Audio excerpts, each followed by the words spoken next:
Palma. Oh, Oh, man. that's unfair, and Palma 7 points in the game. To Del Puentes. Oh, wow. Delgado makes the shot and knocks it down. Maloria is open. 3-point. Oh, my goodness! Isang jumper by Robby Celis. Nataliero has tied.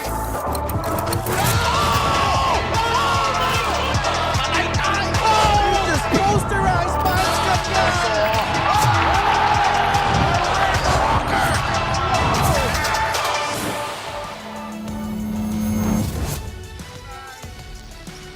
Not even a week after our All-Star festivities last Saturday, we are back here at the Alonte Sports Arena in the City of Light, Binyan in Laguna for another triple header dito sa Maharlika Pilipinas Basketball League, ang liga ng bawat Pilipino. And for our first game, we have the Pangasinan Heatwaves fresh off a home victory against the Cebu Greats last Monday at the Calasiao Sports Complex, where they were able to do away with the Cebu Greats. Samantala, in their way today are the Manila Batang Quiapo. They will try to play spoilers to Pangasinan's quest to try and hold on to the number 6 spot in the Northern Division. Later on at 6 o'clock p.m., we have the Imus Brotherhood facing the Quezon Huskers. And in our main game, the Banyanta Takjel will go up against the Bacolod Tubo Slashers. Magandang hapon sa inyong lahat, mga kaliga. This is Javi Palanya, joined by Andre Doremdes. Andre, my question to you is, how do you see Pangasinan right now? Kumbaga, sa iyong perspective, what is their status right now at this point of the season? Yes, Javi, this is a very crucial game for Pangasinan. Obviously at the 6th spot in the North Division right now, only 1 spot away from the 4th spot. So every remaining game of Pangasinan is very crucial. Alright, no, so maralaman natin in just a bit if Pangasinan can indeed play another great game today against a lowly Manila Batang Quiapo team. Mapapanood nyo ang Liga ng Bawat Pilipino on our YouTube channel as well as on pusop.com. Live rin tayo sa Solar Sports every Mondays, Thursdays, Saturdays beginning at 6 o'clock p.m. We also have the third member of our broadcast panel. Let's bring in Ms. Gianna Llanes. Gianna, good afternoon to you. Good afternoon to you, Javi and Andre. Even though we can say that the Pangasinan Heatwaves are facing less challenging teams for the remaining games in the eliminations, best foot forward daw pa rin ang kanilang mindset dahil sabi ni Coach Jerson, mahalaga para sa kanila to bring that momentum going into the playoffs. Malaki na daw ang improvement ng kanyang koponan since the beginning of the season. For example, the rebounding. Dati daw, laging laman ang kanilang kalaban when it came to rebounding, but that's something that they really worked on during practice. He also said what works for them is being unafraid to point out their weaknesses and working on it together as a team. So that's their same mindset going into the playoffs. Ian Melencio, Michael Mabulak, and Vic Manuel will be sitting this game out for the Heatwaves today. Back to you guys. Maraming salamat, G. We'll be hearing more from her later on as the games progress. Tingnan muna natin ang nangyari yesterday at the Inares Sports Arena in Montalban. Sorry, at the Pasay Astrodome in Pasay City, where the Mindoro Tamaraws, the Sanman Knights, and the Pasay Voyagers each did their opponents easily dun sa kanilang mga laro yesterday. But these were important games still, Dre, despite yung mga mababang seeds na nakalaban ng Mindoro, San Juan, and Pasay. Yes, very crucial games, lalo na for San Juan na trying to get a better spot for the North Division. Here in the Southern Division, hindi pa guaranteed dito ang top 10. So we still have teams like Davao and Imus, maybe even Sarangani, still trying to get past Cebu for that last spot in the play-in tournament. Teams like Muntinlupa, Binyan will be playing later in Mindoro, trying still to crash into the top 6 where they will be guaranteed a spot in the playoffs. The Quezon Huskers will be playing later and most likely they will be the number 1 seed at the end of our regular season. Sa kabila naman, here in the Northern Division, Dre, yung top 10 guaranteed na dito, yung seeding na lang more or less yung magbabago dito sa Norte. Yes, since sure na yung top 10 natin, yung crucial na lang dito is yung seeding para sinong makatapat ng mga teams for the first round. And siyempre, yung top 6, they will go straight into the playoffs. And then 7 to 10, maglalaban yan sa ating play-in tournament, one of the new features of our season this year. Jory Napoles of the Pangasinan Heatwaves played a stellar game against the Cebu Grapes. He was key in that win last Monday at the Calasiao Sports Complex. His baskets, apart from his defense, which we already know him to be about, was really very important against Cebu. And here are his numbers, 19 points, well above his averages of 8.9 points per game. Yes, si Jory scored most of his points in the second half, scoring 13, and also producing a monster double-double last game with 17 rebounds as well. So if Jory Napoles can get these numbers here this afternoon, that is the question.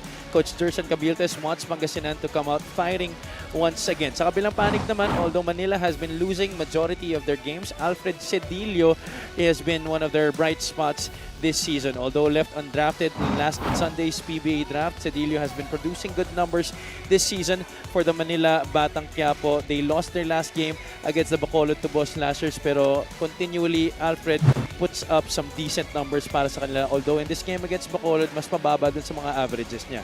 Yes, for this season, Alfred Cedillo is averaging 19 points per game, shooting 41.7 from the field with 7.1 rebounds and 0.8 steals per game. Last game, another double-double, 10 points, 10 rebounds, shooting 4 of 17 out of the field, and also contributing 3 steals.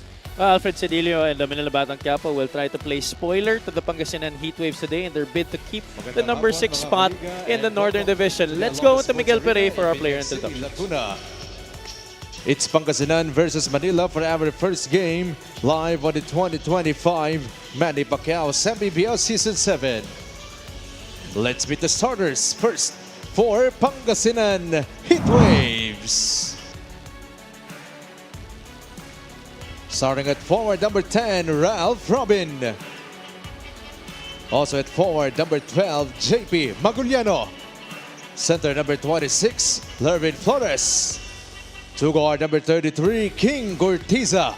And at one guard number 11, Joshua Fontanilla. The head coach for the Heatwaves is Jerson Cabiltes. Assistant coaches Noy Catalan, Jun Marzan, Florian Pineda, Ariel Sison, Harold Nang, Joseph Guion, Dan Xavier, and June Medina. Now for Manila Batang Quiapo. Starting at guard number 10, Christian Del Barrio. Power forward number 73, John Baltasar. Center number 23, Degoy Lopez. Also at forward number 11, Joe Gomez Zeliano. And at one guard number 3, the Hawkeye, Echi Inigo. The head coach for Manila is Max Dayandante. Assistant coaches Clint Cusarin, RJ Janero, and Miller Guillen. Team manager Ivan Villaflor. Team governor Ado Salazar. Team owners Raymond Ang and Emilio Chu. Referees for Bongimar, Alan Manzano, J.R. Francisco, and Jackson Mabando. Substitute referee is Karina Martin. Our starting 5 in this game, Pangasinan will be going with Josh Fontanilla, King Gortiza, Lervin Flores, JP Maguliano, and Ralph Robin. Sa kabilang panig naman, Achi Inigo, Christian Del Barrio, Decoy Lopez, Joe Gomez Tiliano, and John Baltazar will be starting this game for the Manila Batang Quiapo. We welcome you to our coverage this afternoon. It's Thursday here at the Alonte Sports Arena.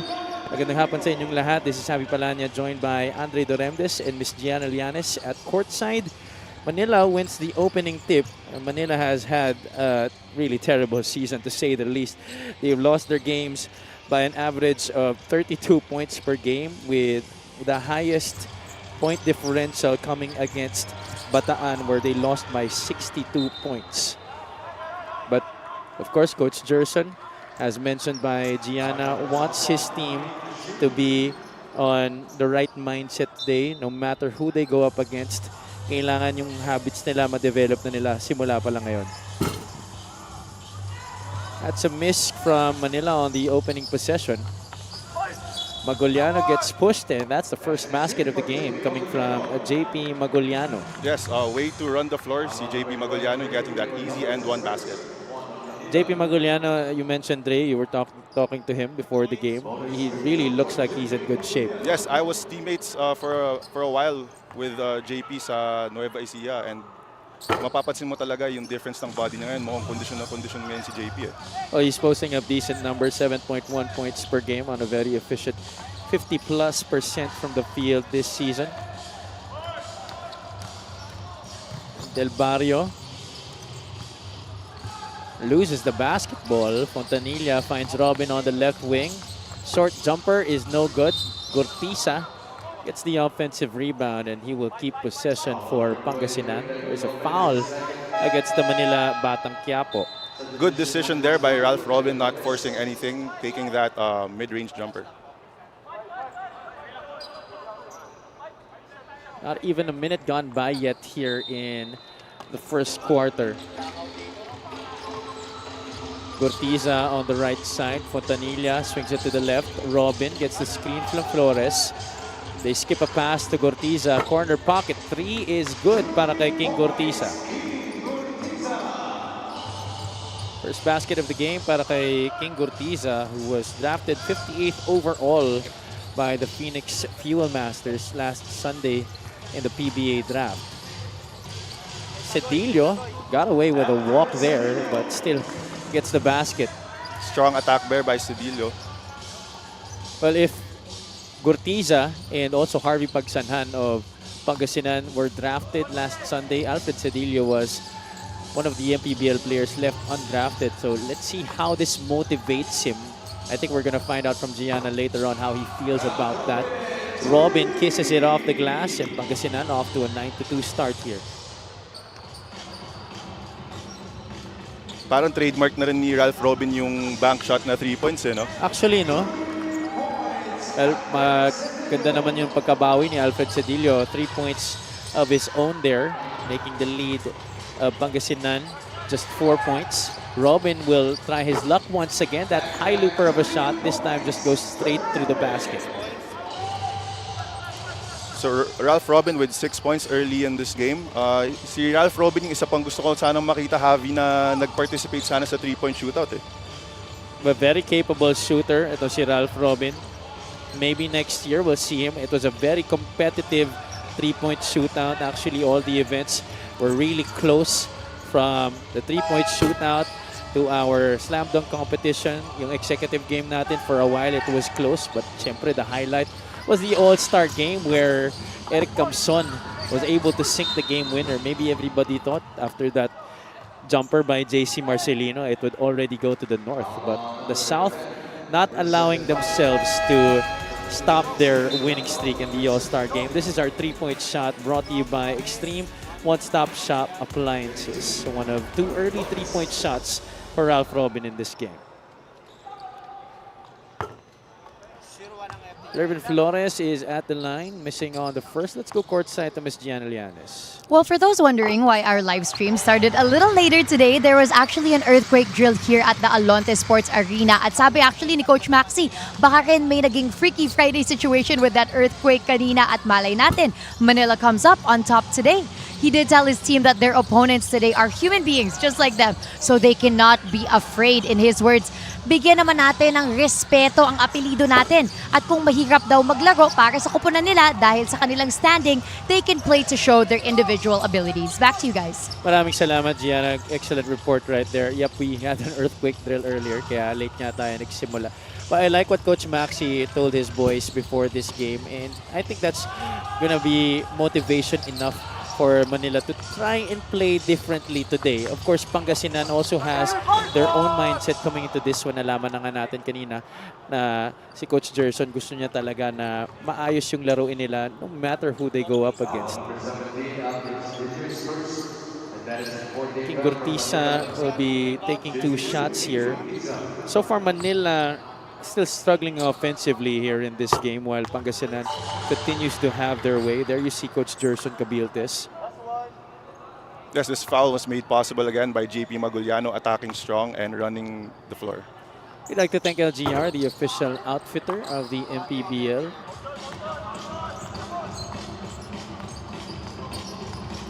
At Inigo at the controls for Manila.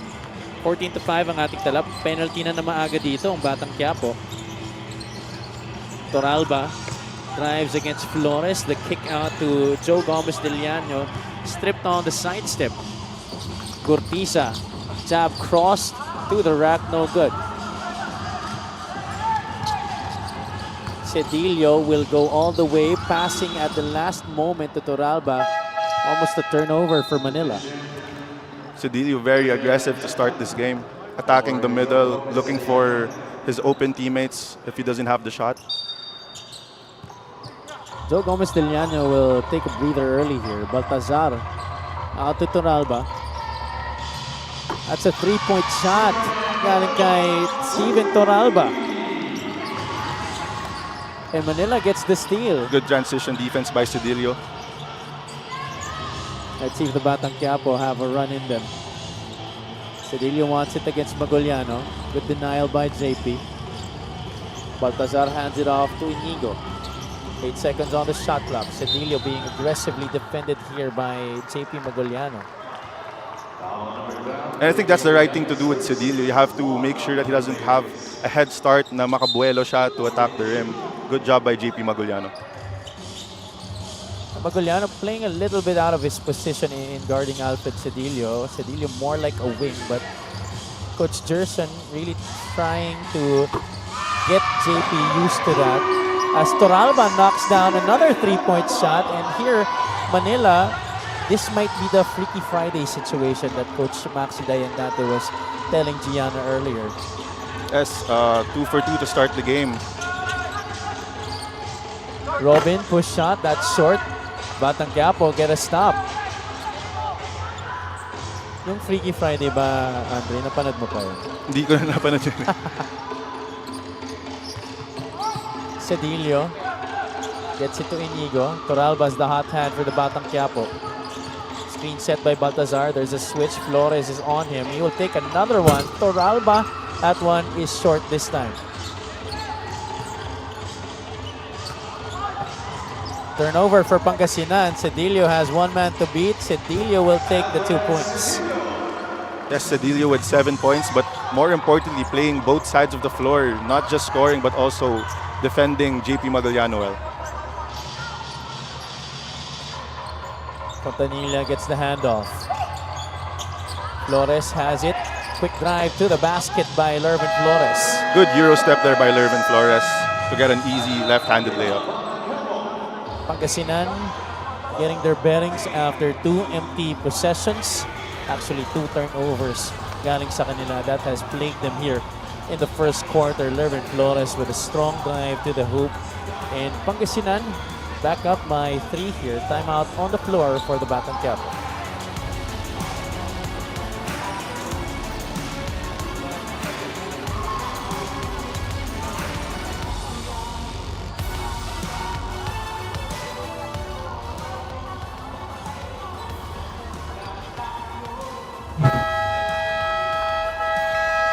Pangasinan was able to escape Cebu last Monday, 83-77. Cebu really gave them a good fight in that one, Ray, but Pangasinan just being the better team in the end game. Medyo naubusan yung Cebu sa dulo eh. Yes, Cebu played a great game, pero at the end, ultimately, Pangasinan was too much for them.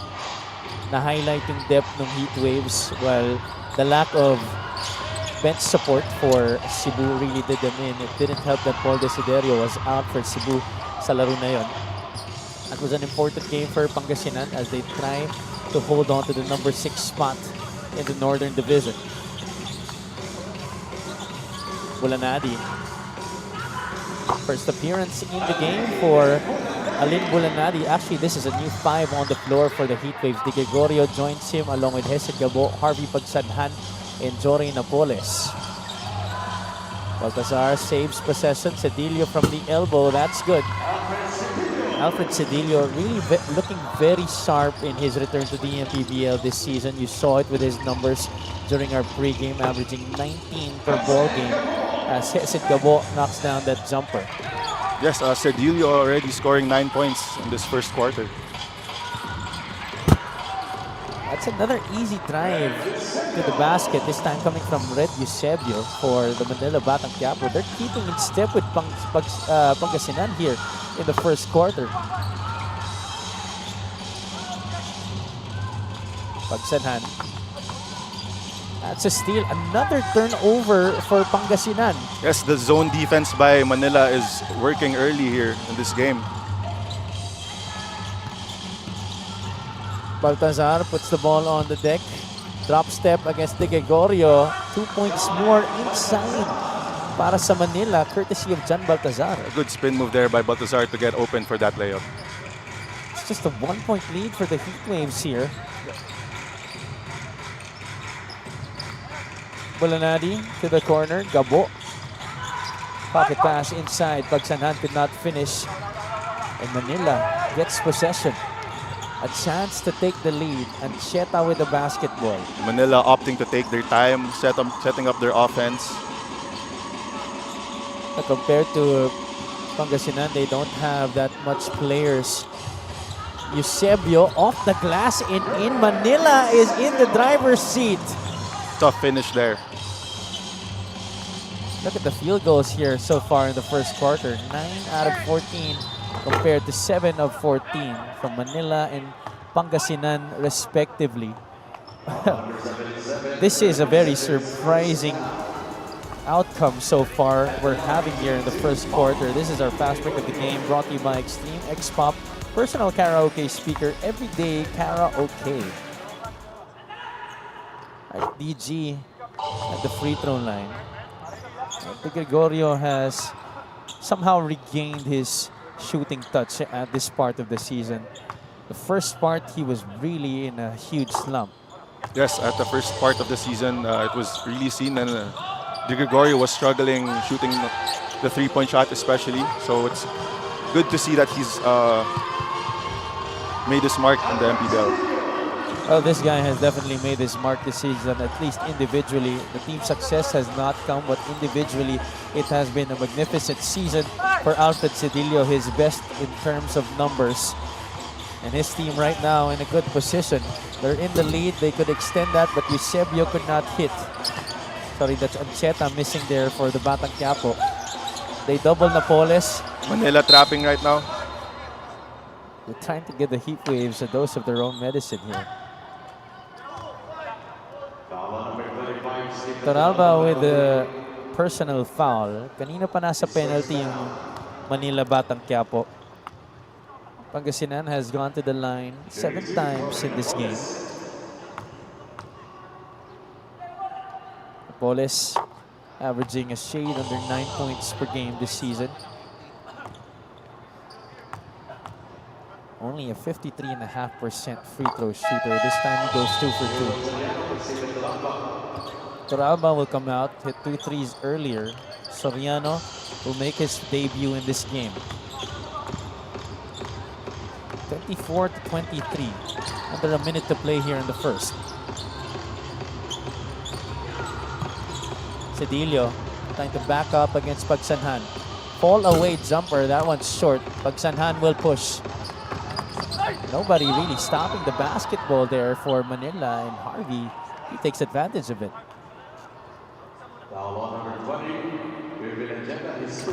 Ancheta will pick up his first personal foul. Pagsanhan was drafted 26th overall by the Phoenix Fuel Masters as well last Sunday. Yes, Pagsanhan also averaging 5.7 points per game, 4 rebounds per game, and 2.3 assists per game on 55.6 free throw shooting. And I think that's one part of his game that he really needs to adjust now, especially with the type of game he plays. He likes to attack the basket. Free throw shooting, very important para sa kanya. Yes, I agree. With this style of play, he's bound to always be on the line, so he has to work on his free throw shooting. Under 40 seconds to play here in the first. Eusebio gets it across. Ancheta from the elbow could not hit Eusebio, the offensive rebound, and he draws a foul. Pangasinan, they're getting beat on a lot of loose balls here in the first quarter today. Yes, Manila is very aggressive, especially on the offensive board, crashing the boards for second chance points. Joe Gomez de Leano will return to the game. This is Manila's first trip to the free throw line. Led Eusebio. Could not tie the game up. Chance for the last shot here for the Heat Waves. Bulanadi realizing that, pulls back and will wait for this play to develop. Manila switching to a man-to-man defense. Napoles wants it against Ancheta.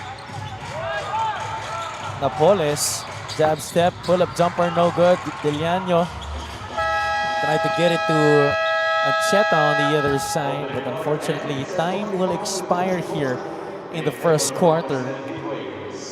The Manila Batang Quiapo, surprisingly, doing more than expected here against Pangasinan. Ralph Robin was off to a good start, hit 2 threes, one coming off the glass para sa Pangasinan.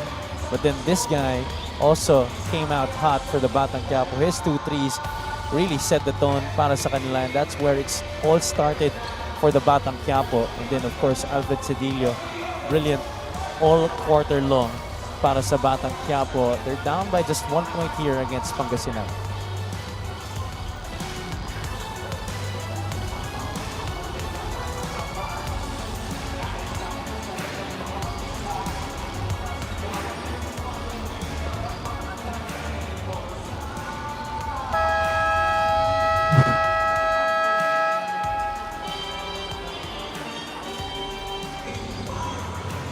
Manila lost to Bacolod last September 3.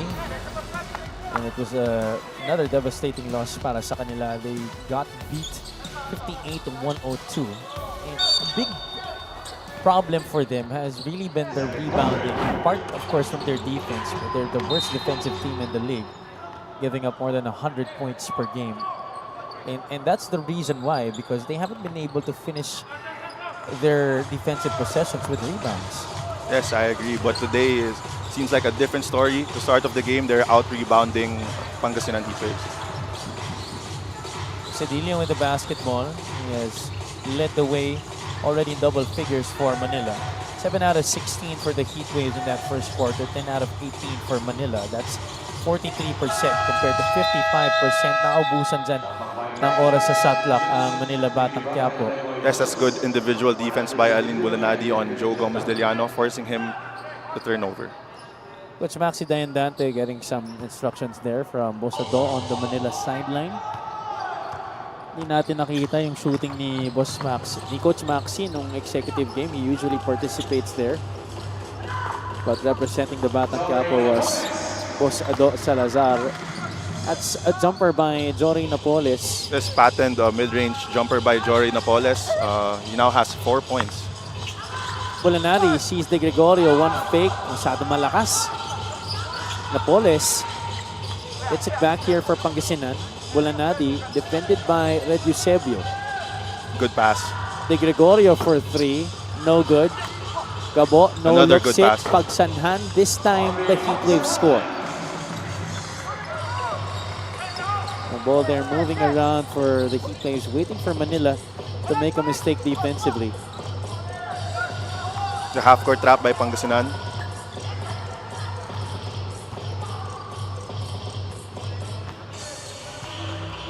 Manila in their half court. Guevara with the basketball. Soriano, one dribble, pull up, no good. Manila only limited to a one-and-done possession there. Soriano, though, playing the passing lanes. Good effort by Soriano, sprinting down. That's a foul. Laban sa Pangasinan. Kasi Gabo ang mapipituhan doon. Coach Jerson Cabiltes of the Pangasinan Heatwaves. Joe Gomez Deliano, sidestep, reverse a little bit too wild there for Joe. Good defense by Napoles. Standing up straight, keeping his hands up to disrupt the layup by Joe Gomez Deliano. Jory Napoles, they have been going to him almost exclusively here in the second quarter. Yes, this mid-range game by Jory Napoles is being shown early in this half. Jory Napoles already with 6 points. It's 31-24 here. There's a stoppage in play. More than 2 minutes gone by here in the second quarter. Let's see what happened.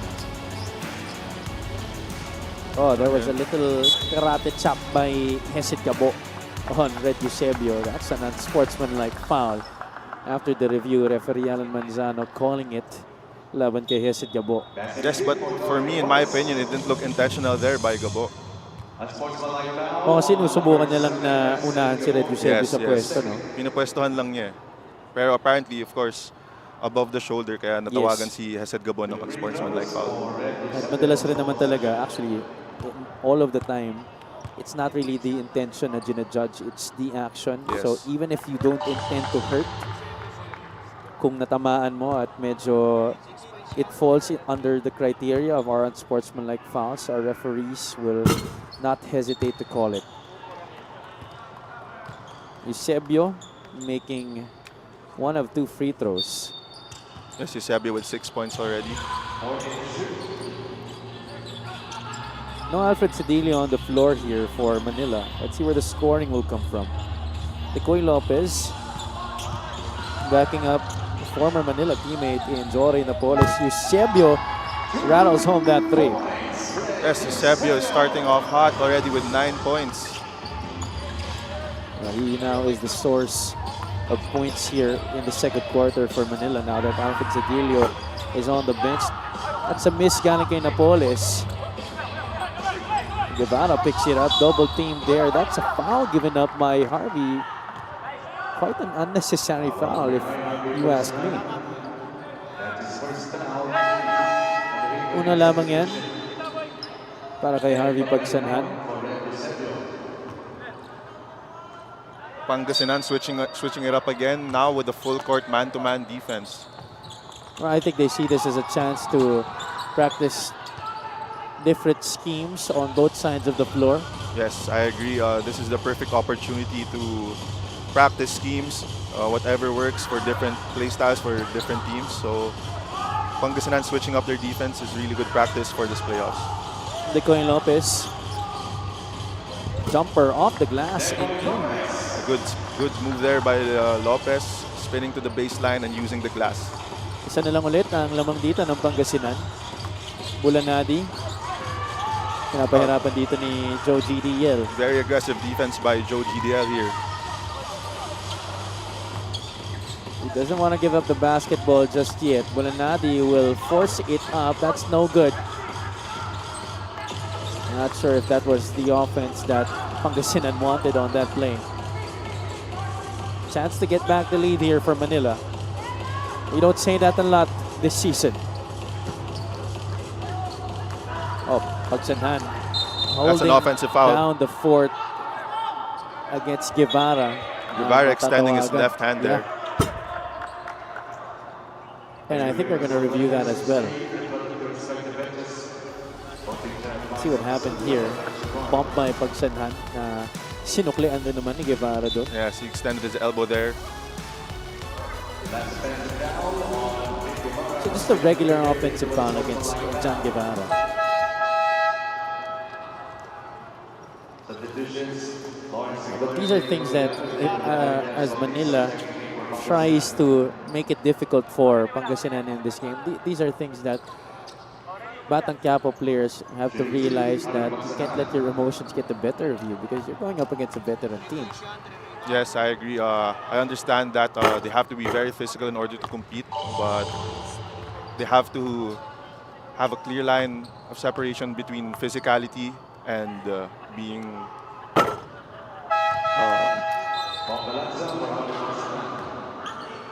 So it is an unsportsmanlike foul laban sa Manila Batang Quiapo. John Guevara yung napituhan doon. Kaya pala 2 free throws plus ball possession dito. Victoria to the rolling Jay Collado. Nakakapasok lang sa laro na to.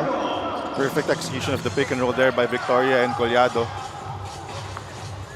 Platoon substitution for Coach Jerson Cabildes. It's Victoria, Bautista, Collado, Maguliano, and Bongalanza in the game. Soriano out to Lopez. Soriano gets the screen from Joe, who's playing the fourth spot here. Manila playing undersized. Gomez Diliano from downtown, no good.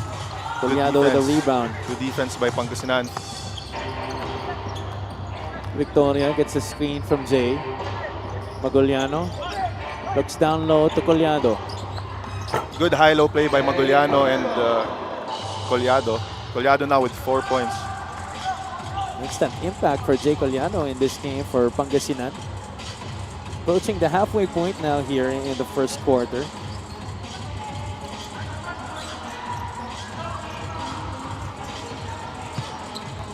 Guevara almost lost it.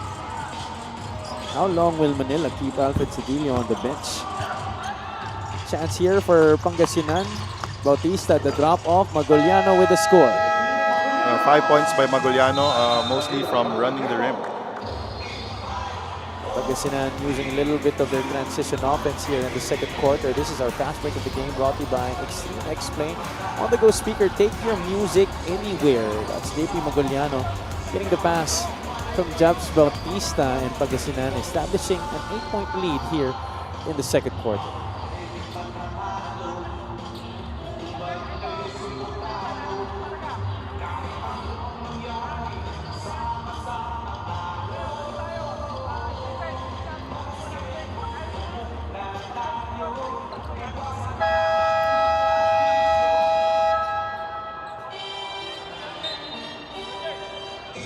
Pangasinan Heatwaves, number 6 currently in the Northern Division. They're trying to tie things up with the Pasay Voyagers with a win today. But the Manila Batang Quiapo are in their way. So far, so good in trying to keep in step. Although this is an 8-point lead, they actually were able to get the advantage earlier a couple of times. But let's see how they respond to this run by Pangasinan off the timeout. Toralba had 2 threes earlier in the first. Nawala sa kanya yung bola. Bautista off to Victoria. Galanza swings it to Collado. They go to the right side. 3-pointer on the way. No good. Lopez taps it to himself. Good ball movement there by Pangasinan to get the open shot by Bautista. Soriano will set things up here for the Batang Quiapo. Lopez looking at Atsi Inigo. Joe Gomez Diliano hands it off. Toralba will not settle for the outside shot. Shot clock winding down here for Manila. That's an air ball by Joe. Another forced 3-point shot by Manila Batang Quiapo. Magoliano, the spin and the score. That's his favorite move right there. When he's attacking right, expect that spin to the left side. Did he use that a lot on you in practice? Always. you know he's gonna do the move, but you also can't stop it. Ang dami talagang players na ganyan. In your opinion, what is the best thing to do when you already know what to anticipate from the guy you're guarding? What should you actually try to do? Well, of course, there are schemes that your coaches give you to better help you defend certain players. Pero may mga ibang player talaga dyan, heavy na kahit anong gawin mo, kahit anong pag-prepare mo, you just can't stop them. You'd only hope for them to miss. It's the reality of this sport that we play. Sometimes there are really great players who just outdo any defense that's thrown against them. Yes, I agree. There are just some players out there that are very unguardable. Just like your father. True, that's true. Our good commissioner, Kenneth Beremdes. A reverse miss there by Red Eusebio. Magoliano could not handle the pass there. Good intention by Jay Collado and JP Magoliano there. JP Magoliano running the floor again.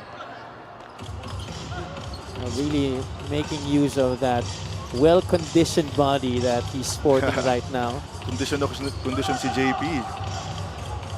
Pati na rin si Jay Collado. Actually, Yes. silang pareho. They really lost a lot of weight. More so Jay talagang, I think he's the quote-unquote biggest loser in that regard for Pangasinan this season. Yes, I was talking to Jay Collado last week and he told me this is the best shape he's ever been in his career. So, Yeah. And at what age? At 44? 44 na ba si Jay? Hindi ko alam. Pero, Talaga?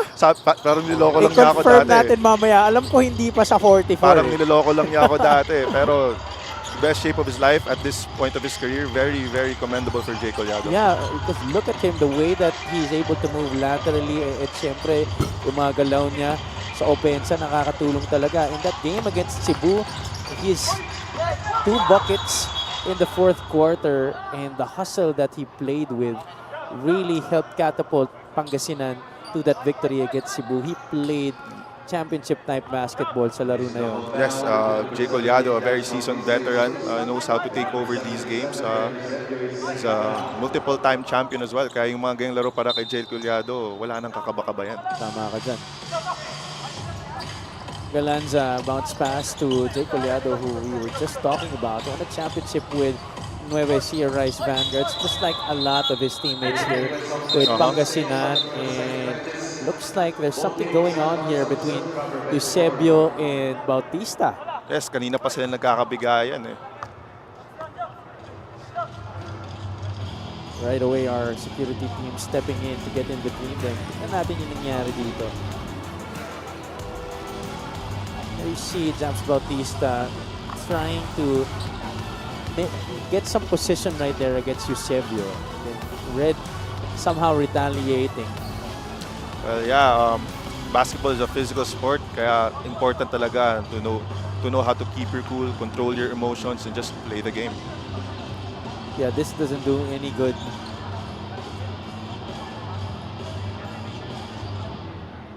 Buti ikaw, you don't see yourself in a lot of these situations. I haven't seen you in this kind of situation in your career, at least those that I've covered. Well, yeah, one of the main things talaga na tinuturo sa akin ni Commissioner is, syempre, you have to act a certain way. You're a professional. Kailangan marunong ka mag-act sa loob ng court especially. And that's a reminder to a lot of our young players. It's important to keep your emotions in check. Unsportsmanlike foul on number 17. Japs Bautista is second. Unsportsmanlike foul laban kay Japs Bautista. This is the third unsportsmanlike foul of this game. Actually, oo nga, This tama. is just the first half, Abby. There you go. That was what happened from a different angle. And usually it's the other way around, where it's the young guy who really is heated up against the veteran. Pero in that particular occasion, it's the veteran who actually made the hit. And Japs Bautista, well, you mentioned earlier, kanina pa sila nagkikiskisan, no? Yes, you're right, Javi. It's very rare to see a veteran na nawalan sa control ng ganun, especially on a younger guy like Eusebio. 2 minutes remaining here. Eusebio makes it a 9-point lead, 1 out of 2 from the free throw line. Under 2 minutes to play here in the second quarter. Lopez hands it off to Cedillo. Nakakabalik lang sa laro. That's off to the left side. And Jay Collado always looking for that outlet pass. One of the best here in the MPBL to deliver outlet passes. Ito si Jay Another Collado. high-low play. Ooh, just left that short there, but he gets it back. Won't force it. He goes to JP Maguliano. At layup was short. Naging mag-teammate din to si JP Maguliano and si Jay Collado sa Nueva Ecija. Kaya You're right. kasang-kasana talaga yung high-low play na yan nila eh. That chemistry already developed from that time with the Rice Vanguards. Eusebio trying to break down Bautista. But Maguliano gets the steal. JP has one man to beat. Could not handle the basketball, and that's going to stay with Pangasinan. A minute and change remaining here in the first half. Baseline throw-in for Pangasinan. Galanza. Pocket pass to Collado. One-hander is good. Yes, good short roll there by Jay Collado and opting for a floater for an easy finish. Jay already has 6 points in this first half. 42 to 31. Toralba has yet to score here in the second quarter after those 2 threes in the first period. Lopez wants it against Collado. Takes the handoff. Lopez gives it up to Eusebio. Shot clock expires there para sa Manila. Manila not aware of that shot clock. This is their second shot clock violation of the game. Coach Maxi Daindante obviously not happy with that.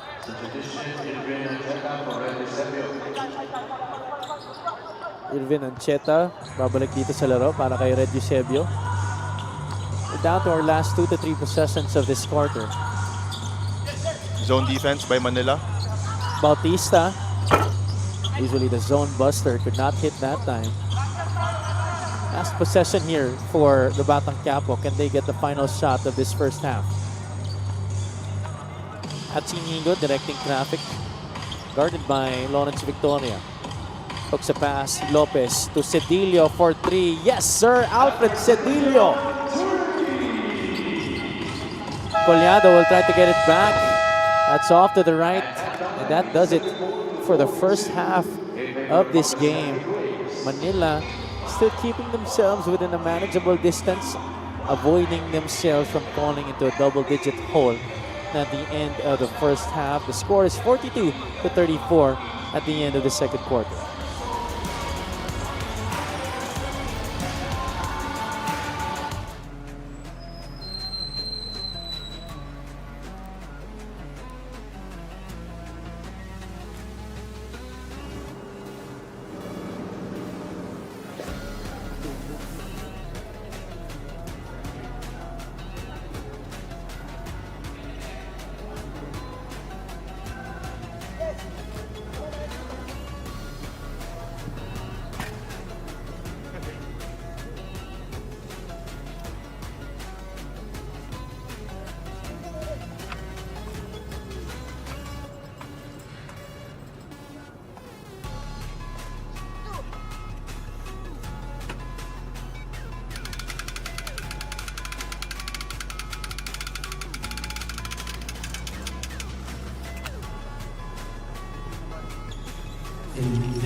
Feeling ko maganda gising ko. And tingin ko yung pinaka-importante is nag-enjoy lang ako sa triple shootout. So, masarap kasama yung mga candidates eh. So, nag-enjoy lang talaga ako. Mike, kamusta? Kamusta?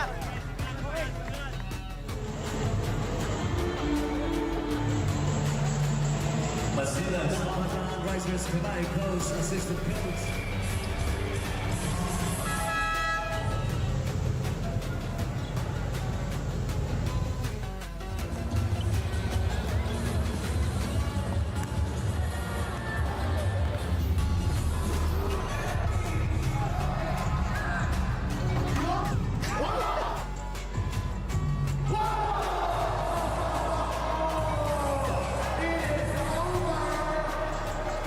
This means a lot. You know, I've been practicing and competing in dunk contests back in the States, so this one means a lot to me. Well, all glory to God. Without him, none of this is possible. I want to thank my mom and my family back home. I want to thank everybody that came out tonight to support. All the San Juan supporters, thank you as well. Thank you guys.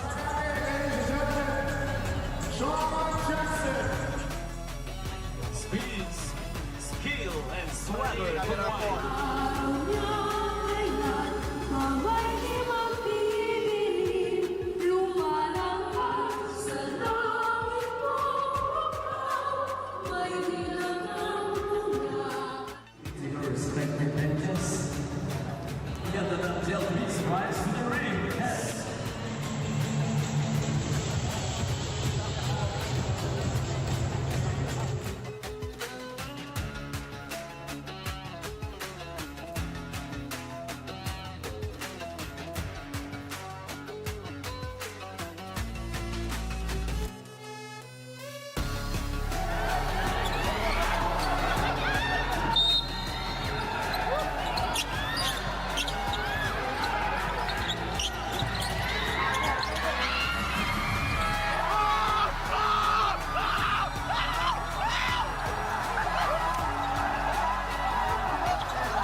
the best ever All-Star in MPBL history.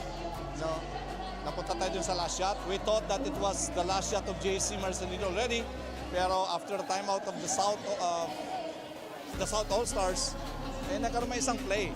And it's a winning shot from Eric Camson. It's a great weekend for all of us. Siyempre, masaya tayo lahat, napasaya natin mga fans. And thank you sa mga sponsors, thanks sa mga fans, players, executives, and most of all, sa ating big boss, Senator Manny Pacquiao. Thank you so much, boss, sa support mo.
Halftime now between the Pangasinan Heatwaves and the Manila Batang Quiapo. The score is 42-34. Actually, a couple of times Manila was able to grab the lead in this game, but Pangasinan always with an answer.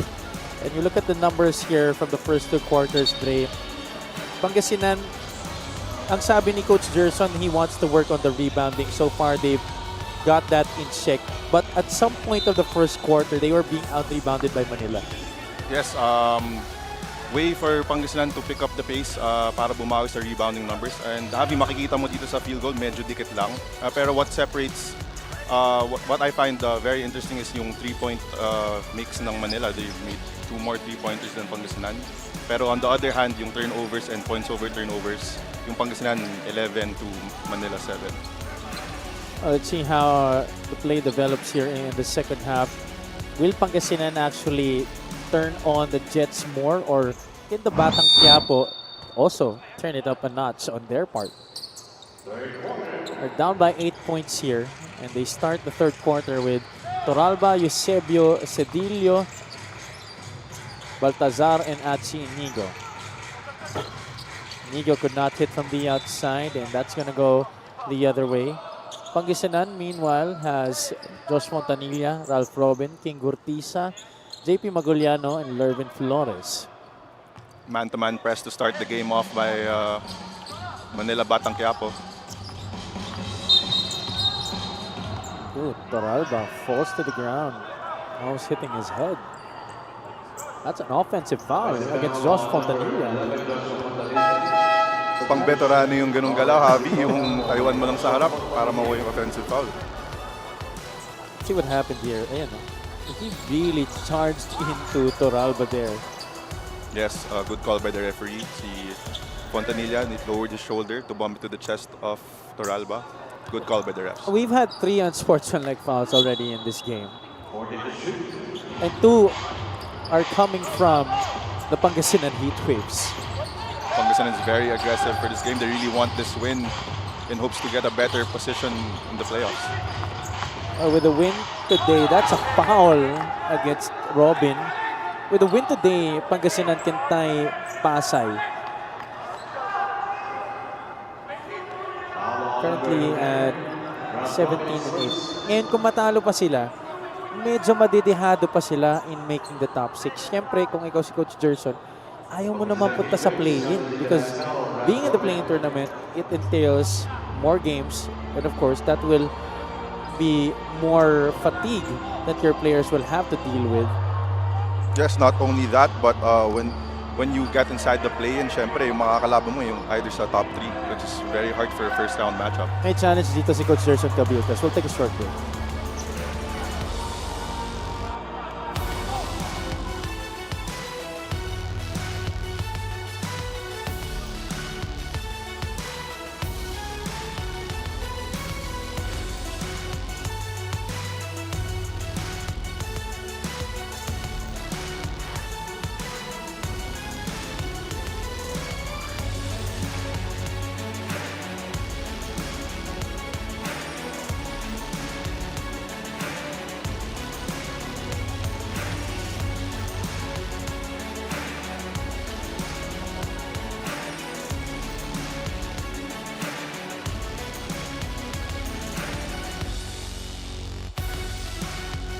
Upon review, the challenge was unsuccessful. Unsuccessful challenge for Coach Gerson Cabiltas and the Pangasinan Heatwaves. Let's take a look at it again. Robin was right there, kaya lang humampas siya. Yeah, I agree. Good call by the referees. So Eusebio taking 2 shots here. He had a decent first half. In fact, he also got into the head of Japs Bautista. Eusebio, one of the 2 double-digit scorers for Manila so far in this game. That free throw of the game brought to you by Extreme Appliances, ang subok at kompletong appliance brand ng Pilipinas. 42-35. Gurtiza setting up the table for the Heatwaves. King has it again. Pass to Victoria. Free for 3. Lawrence Paul Victoria. Good pass there, locating the open shooter in Lawrence Victoria. 45-35, lead back to double figures. Cedillo all the way to the basket. Cedillo taking advantage of that matchup with JP Maguliano, using his speed to attack the rim.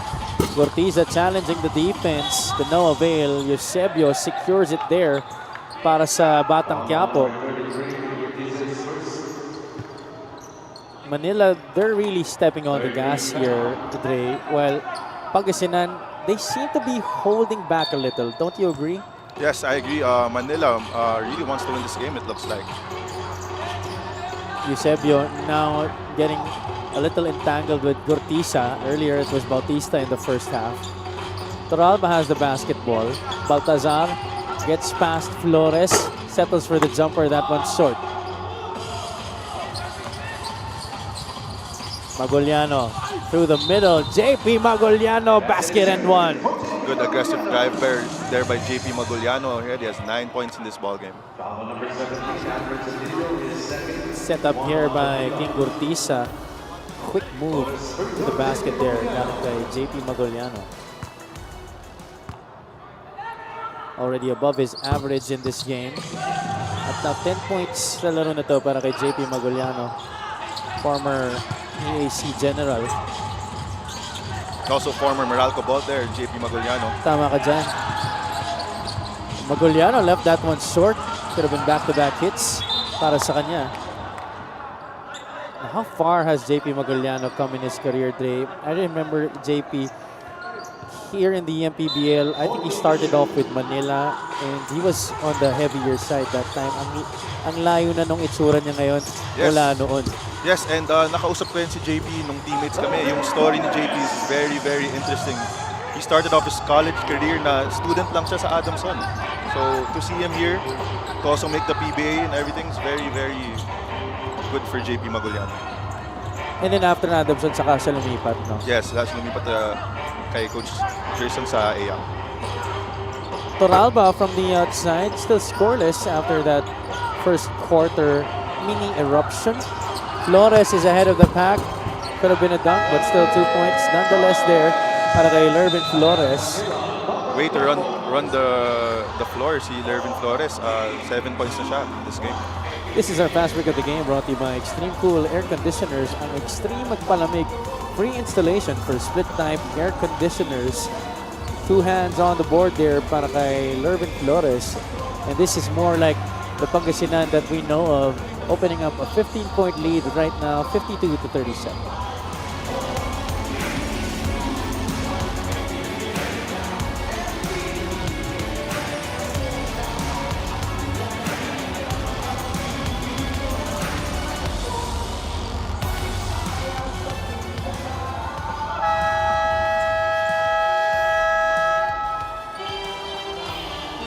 Check out our Dixer fans of the game, born for greatness. Magandang hapon muli sa inyong lahat. We are live from the Alonte Sports Arena in the City of Light, Binyan, here in Laguna.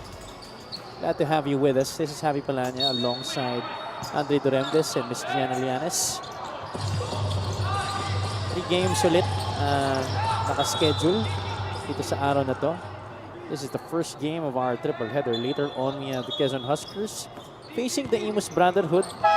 And then in our main game, the Binyan Tatakjel will defend their home floor against the Bacolod Tubo Slashers. Yes, Pangasinan switching up their defense again, opting for a full court man-to-man press, which we got a turnover out of it.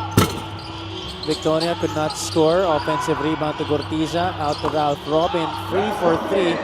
That's another outside shot para kay Ralph Robin. Yes, 9 points for Ralph Robin and also 3 3-pointers in this game. You can't leave him that wide open, Avi. Yeah. Pag ganun, ilista mo na yun kay Ralph Robin. Well, this early, maybe we could already set it in his mind that he could participate in next year's 3-point shootout. Yes, next year, Ralph, kailangan 3-point shootout. One of the best looking strokes in my opinion, especially for a lefty. Heck, if I had that stroke, I'd be playing right now. Maguliano gets free inside. This is now the biggest lead in the game for Pangasinan. 22 ang kanilang abante dito. Inigo will try to change that. That's a fall-away jumper galing kay si Inigo. Smart move there by Inigo, Javi, not forcing anything. Nandun si Flores sa ilalim, opting for that little fadeaway on the left side.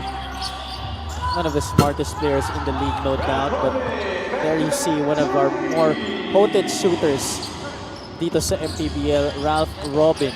Yes, you can't leave Ralph Robin open, as I've said. He's gonna knock down those free shots every time. Inigo showing us a little rondo there. A Rondo-esque move there by Inigo. 4 straight points for Manila. Ralph Robin trying to go inside this time. Nobody boxing out JP Maguliano. Inigo had no other recourse but to foul him there.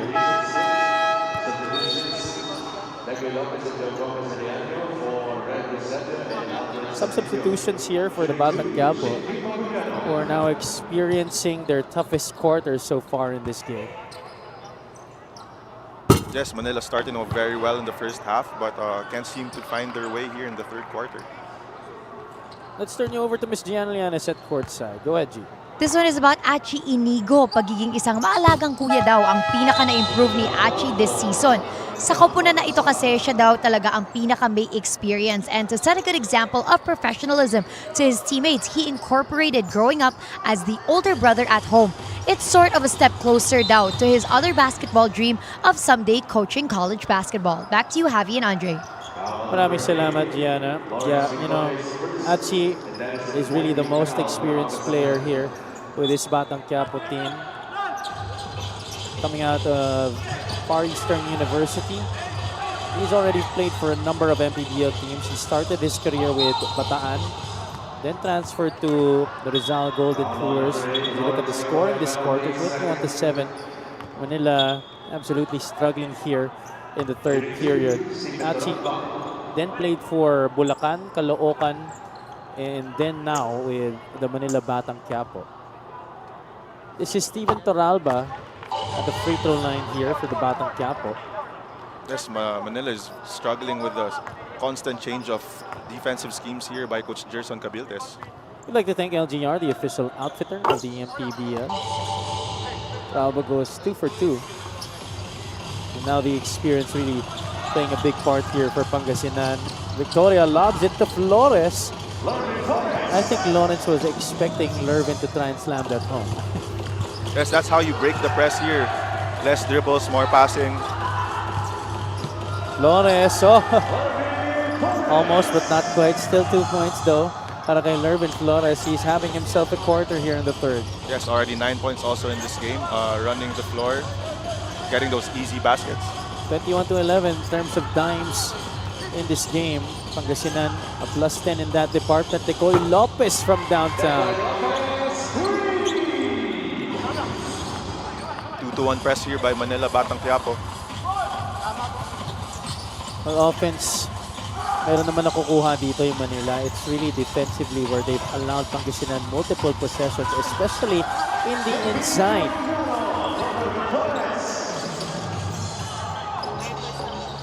Both Maguliano and Flores having a stellar third quarter for Pangasinan. I'm sure that will help them beautifully in terms of their confidence moving forward, especially as they prepare for the remaining games. Just Gortiza there, playing good defense, forcing Joe to the left. Here another semi-high-low situation there for Pangasinan. This time it's Flores locating JP Maguliano. Cedillo shoots against Maguliano, could not get that one to drop. Robin sees Maguliano doing the early work, and that's another basket inside para kay JP Maguliano. Another specialty there by Maguliano, sealing his defender. Once JP has that seal on you, sobrang hirap na yung defense, lalo kung malalim na, Javi. Sa mga mas nakakatandang player, Andre, who would you compare JP Maguliano's game to? It doesn't have to be someone here in the MPBL. Personally, I think it's a young Mark Pingris. Ooh, okay, that's interesting. Very, very masipag. They're good moves. Floater, parang si Pinoy Sakuragi. Very physical, down low, always crashing the boards. So, yeah, I think it would be a young Mark Pingris. Can he actually live up to that kind of hype? But so far in this game, JP Maguliano playing spectacularly along with that guy, Lervin Flores. The bigs for Pangasinan are connecting well today. Multiple guys in double figures already for the Heat Waves. They have absolutely broken this game wide open here in the third quarter. Flores tried to return the favor by passing to Magoliano. Toralba had lots of time, all the time in the world there to set himself up for that three-point shot. Yes, that's what Manila needs to stay in this game. They need to make those open three-pointers. Good pass. Magoliano just absolutely having his way inside the paint. No resistance being shown here by the Batang Quiapo. I believe that they were more efficient when they were playing the zone, Avi. Yeah. Ever since they went into that man-to-man, dun na sila nagkandaletse-letse. Defensively though, I'm sure Coach Jerson Cabildes, despite this lead, still not very happy with Pangasinan giving up those kinds of baskets. Yes, for sure. Knowing Coach Gerson, parang perfectionist yan eh. Kailangan every detail of the game plan sinusunod ng mga player. So kahit mga gitong lamang Javi, pretty sure papagalitan pa rin niya yung mga players ng Pangasinan doon. Yeah, obviously I see him during games, but I heard he's a lot harder on his players during practice. Oh, for sure, Javi. I also heard from players na wakan ni Coach Gerson. Grabe daw talaga si Coach Gerson sa practice. This is our 3-point sound of the game brought to you by Extreme One-Stop Shop Appliances. New 5 on the floor for the Heat Waves. Bulanadi, Napoles, Di Gregorio, Gabo, and Pagsanhan. So Gomez Deliano is at the free throw line. He lost his slam dunk title to Sean Jackson last Saturday after opening up the dunk contest with a really impressive dunk that really upped the ante in terms of showmanship. He brought out 2 motorcycles, which he jumped over for his first dunk. There's a crazy dunk contest out there. It was a close game between him and Sean Jackson. Ultimately, nag-decide lang game because of Joe's missed dunk. Yeah, that dunk attempt that he tried with Javi standing and then Juan and I think their girlfriends sitting down with Juan. Kaso took him multiple attempts and then hindi pumasok, tapos he just opted for a simpler dunk for safety. And that ultimately decided it, as you mentioned. Sean Jackson had all 50s. Yes, an MPBL record for sure. For sure, no doubt about it. That's a foul against Mike Di Gregorio. Hindi nagustuhan ni Coach Gerson yung tawag na yun. Did you not play under Coach Gerson? I did not. When I went to Nueva Ecija, si Coach Don na yung naghawak. Okay. I have to say, siguro swerte ka. Yes, I heard also from his past players. Di ka nasigawan, di ka pinahirapan.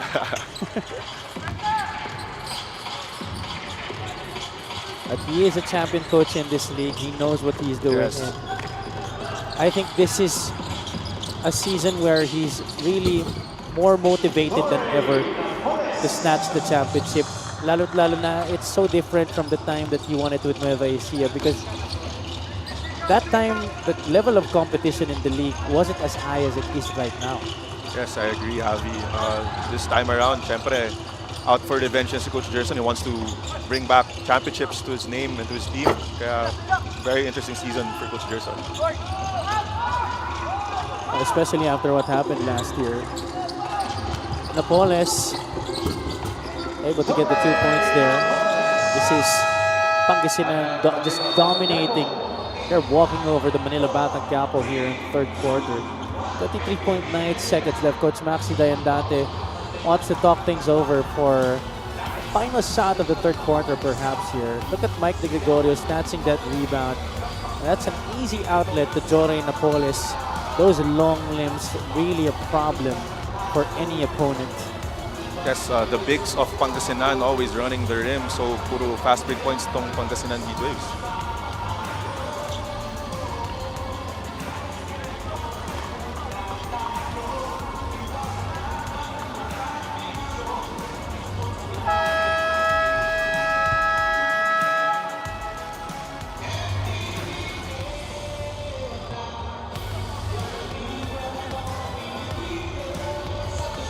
Balik tayo dito sa Alonte Sports Arena in Pangasinan. By the way, we'd like to say happy birthday pala sa pamangkin ni Steven Turalba na si Gianna Turalba. It's her 5th birthday today.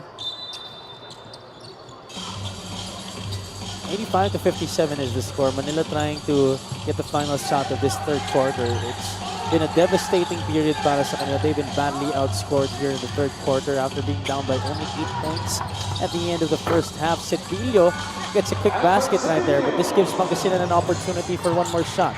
That's how you break the man-to-man press, Javi. Less dribbles, more passing. The ball putting the ball on the deck, could not get the bounce. Napoles gets it. Three-pointer will not work. And that's going to do it for our first 3 quarters, 30 minutes in. And JP Magoliano has led the way for all scorers in this game. Let's take a look at the highlights of the game brought to you by SIP Plus, the official hydration partner of the MPBL.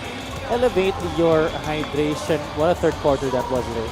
Yes, Pangasinan showing why they're a contender in the north, especially in this third quarter. Aggressive on defense, fast break points, knocking down their threes. So what a good quarter by the Pangasinan defense. A huge 43 points for them in that third quarter, heading into the fourth with an 85-59 advantage.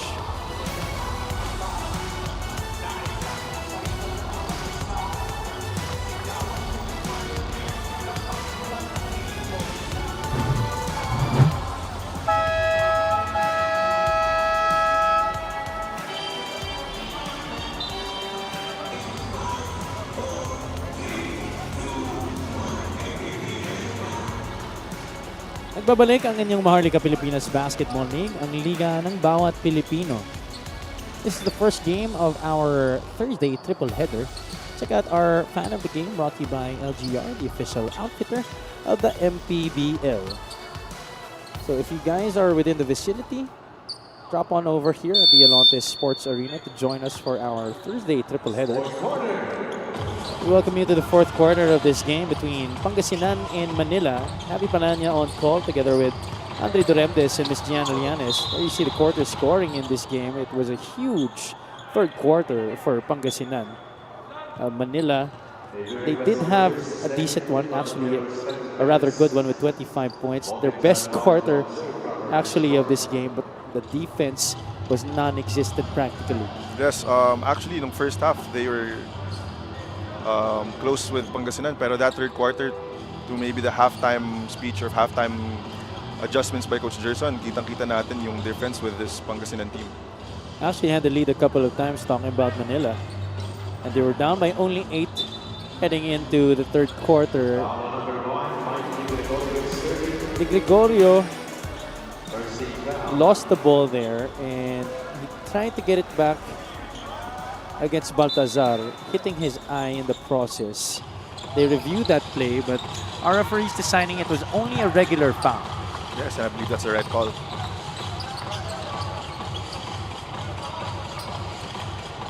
Soriano setting it up here for the Batang Quiapo. Cedillo, the runner in the lane, no good. Baltazar, offensive rebound. That shot hitting nothing there. Napoles gets it back to Bolanadi, who had his best performance this season last game against Cebu. I think that's the type of game that Pangasinan needs from Alin, especially when it comes to big games. And dito sa laro na to, he's only been able to score 2 points, Dre. Yes, last game, no? Si Bulanadi scored 19 points for Pangasinan, so we have yet to see his explosion for this game. The Heat Waves, they will still be playing some huge opponents as we close out the season.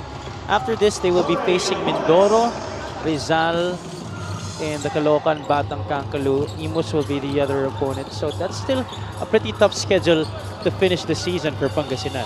Yes, I agree. That's why these games are important for them, especially kapag Manila. They have to assure their win.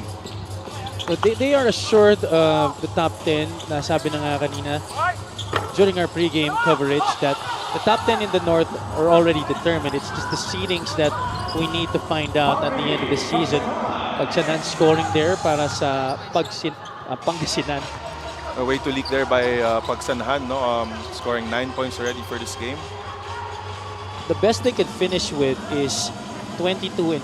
They're currently 17-7 right now, and it looks like they're on the way to rising up to 18-7. The worst that they could finish with is, after this win, is 18-11. So meron pang possibility actually na bumaba sila sa play-in tournament. Yun ang ayaw talaga nila mangyari. Yes, I agree, Javi. Eusebio, he's made some difficult shots in this game. Very aggressive and very physical, especially down low, using his big body to score that basket. Pagsanhan, meanwhile, aggressive on his end of the floor. Cedillo could not believe it.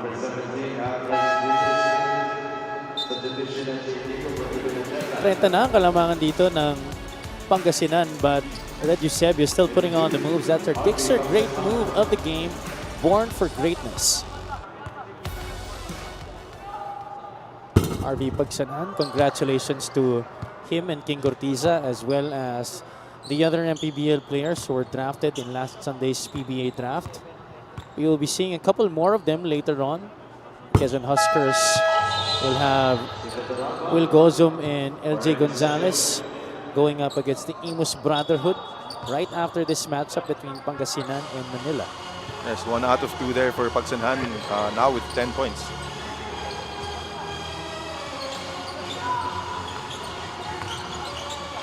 Almost 3 minutes gone by here in the final frame.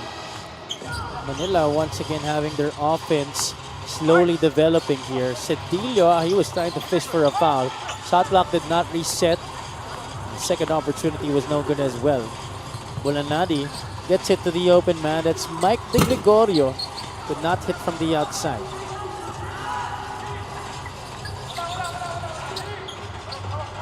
Toralba decides to slow things down here.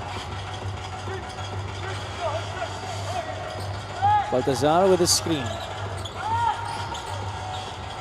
Cedillo from downtown. He's gone cold here in the second half. Yes, it's probably the fatigue factor, Javi. Of course, si Cedillo, yung offense ng Manila, more on his isolation scoring. Kaya syempre, now it's the fourth quarter. You have to see some type of fatigue here.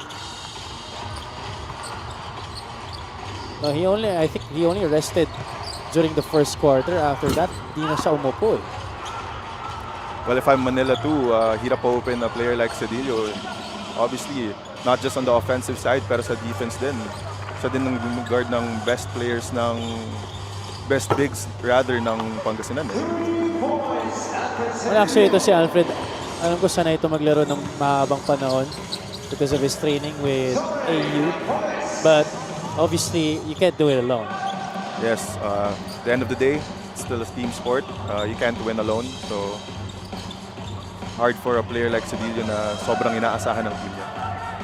But we're very happy for Alfred because he almost gave up on basketball before coming back to the league this season. And then he decided, Bulanadi, flushing it home. A little baby slam right there for Alin Bulanadi. Easy dunk there for Bulanadi. His teammates were ready to jump off their seats. I think they were expecting a major slam from Alin. But this is what happened. The turnover. Long arms of Bulanadi getting in the way of that pass. Basic na basic lang para kay Bulanadi. No? Walang ka-effort yung dunk na yun. Effortless talaga. Sana all. 4 points away from the century mark are the Heat Waves after that slam.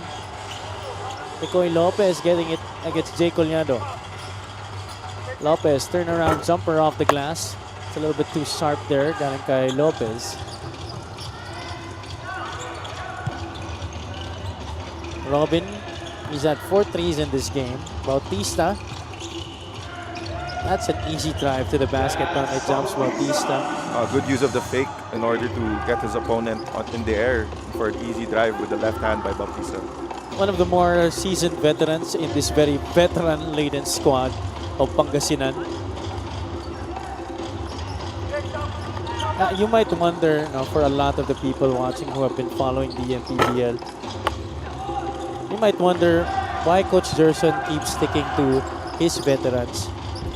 But if you ask me, I think there's really a lot of logic to that, because even if marami sa mga veterano niya, obviously on the latter part of their careers, age-wise, marami pa naman sa kanila ang nakaka-perform ng mga ayos. But apart from that, I think it's really the trust that he's developed with these guys, which is very hard here in the league. Dahil ang haba ng season natin, gusto mo talagang konti na yung maging teaching period mo dun sa mga players mo.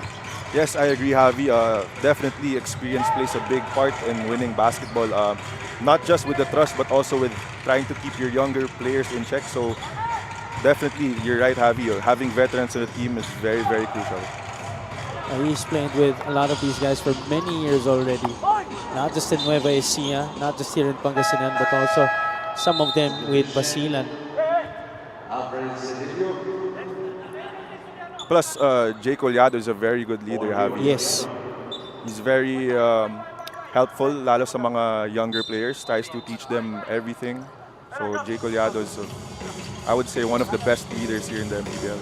Ang sarap magkaroon ng ganyang klaseng teammate, especially if you're new here in the league, because it really shows you the professionalism and just the enthusiasm that these guys still play with despite them being at this point of their careers already. Yes, usually veterans na mga ganyan, wala nang pakialam sa mga younger players eh. Siyempre, ang dami na nilang pinagdaanan sa liga, ganun. So it's a test of character talaga for these players. Kaya to have a veteran like that speaks volumes of their character. Jay Collado definitely one of the best examples in terms of being a professional basketball player here in the MPBL. What is your fondest memory of Jay Collado, Andre? Siguro sa lahat ng beses na humingi ako ng Starbucks sa kanya after practice. Siguro sa lahat ng beses akong nagpalibre sa kanya, siguro isang beses lang niya ako nilibre. Grabe, sinuhulan mo pa. Akala ko dapat it's the other way around. Yun nga sinasabi ni Kuya Jay nun, pero wala. Siya yung madaming pera eh, kaya sa kanya ako humingi. Okay. First time ko narinig yun Talagang you milk that Now in our final 2 minutes here, we're just waiting for the final score. Outcome already decided, obviously. Josh Fontanilla. In college, Josh was a really huge scorer, especially when he was with St. Clair. Played 1 year for UST in the UAAP. But here in the professionals, it has been a different game para kay Josh as we see Ralph Robin hit another 3. But I hope he's okay. Mukhang makakatayo naman siya agad dito. Yes, that was a late closeout. Kaya yung landing spot ni Ralph Robin, may paa ni Inigo eh. It's gonna be an unsportsmanlike foul laban kay Anson Inigo. Yep. Still able to make the shot. It's si Ralph Robin.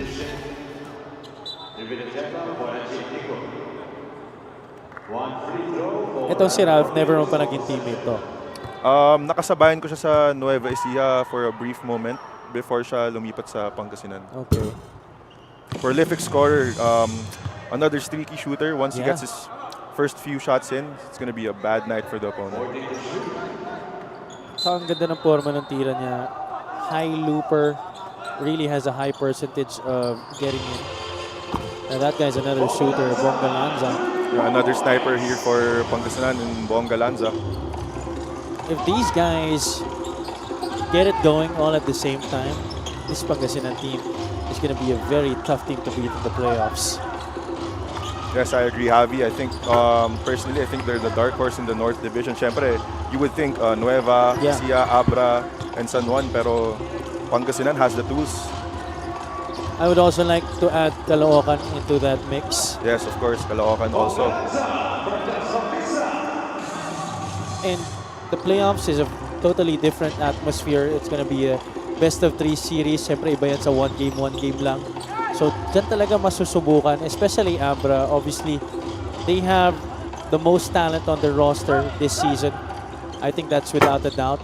But a lot of them without playoff experience still here in the MPBL.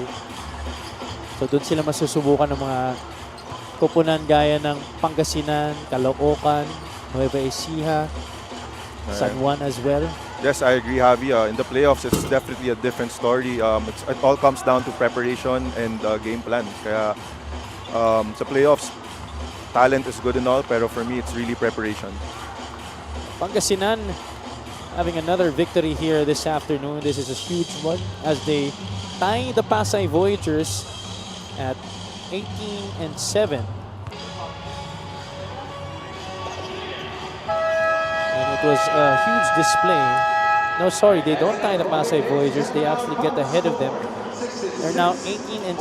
Pasay is 18-8. And Pasay won their 8th straight earlier, yesterday actually.